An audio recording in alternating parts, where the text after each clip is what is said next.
Hello guys! Ayan, samahan nyo kami ni Batik dito sa CR. Dito kami maglalaba. Today is Friday, araw ng labadami, labango.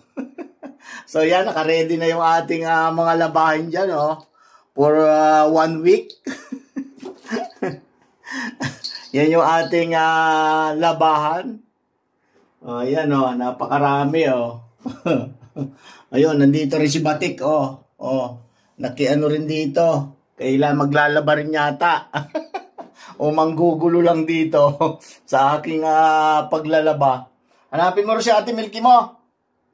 Hanapin mo ron at ito pagtutulungan natin tong labahan natin para matapos agad. Ayan, wala pa akong hilamos.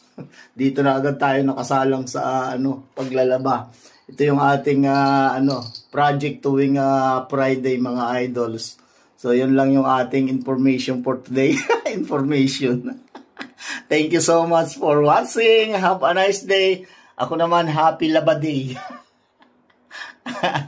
Marami pa tayong susunod na trabaho pagkatapos dito So yun lang guys. Peace out.